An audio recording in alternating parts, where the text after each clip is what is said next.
water footprint quantifies the amount of water that we consume and pollute for making a product over the full supply chain.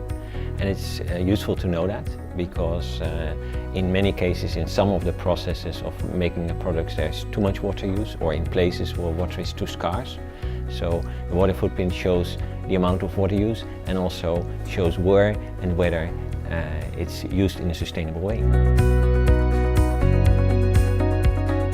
Yeah, the water footprint can be used indeed for products, so then we know whether a product is sustainable, yes or no, or to which extent it is sustainable, and what we can do to make it more sustainable. Some of the products are being produced inside the country, other products are being imported, so it's interesting to know precisely where the products come from, how they are being made, and whether the water being used in different places is used sustainably and efficiently.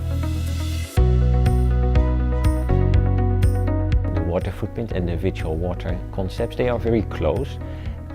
For instance, if you have a water footprint of the country as a whole, then part of it is inside the country, part of it is outside the country. And if we speak about the water footprint outside the country, this is possible because of the import of water-intensive commodities. And in this case, we also speak about virtual water import. So here we have the virtual water concept. People think often, if they think about water use, they think about the water use at home, but the water footprint related to your home water use is generally only 1% or at max 4% of your total water footprint. So the other 96% of the consumer water footprint relates to the products you buy, industrial products and agricultural products. But most of the water footprint relates to food, and therefore what precisely you eat matters.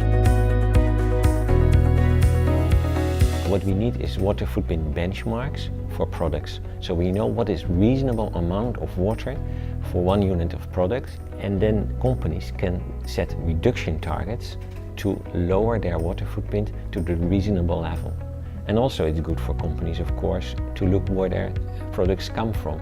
So they invest in the local communities to make water in the local communities where they source from more sustainable. Consumers, on the other hand, they can think about what is their consumption pattern. They can reduce the consumption of water-intensive commodities like meat, or they can waste less food in general, or think about the clothing they buy every year again, because cotton requires a lot of water.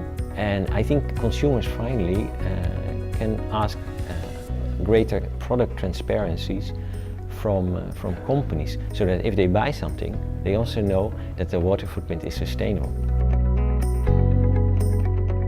For companies, it's interesting to lower the water footprint, because in the end you reduce also the risk for their own company. And of course, from a corporate social responsibility point of view, it's good that if you sell something, you can guarantee that it is sustainable. For companies, the operational water footprint and the water footprint in their own operations is often small compared to the water footprint in their supply chain. And therefore, it is key that companies go beyond looking at their own operations, but look into the supply chain and work together with their suppliers to reduce the water footprint in the supply chain. Make, for instance, agreements with the suppliers to reduce the water footprint over time to reasonable levels.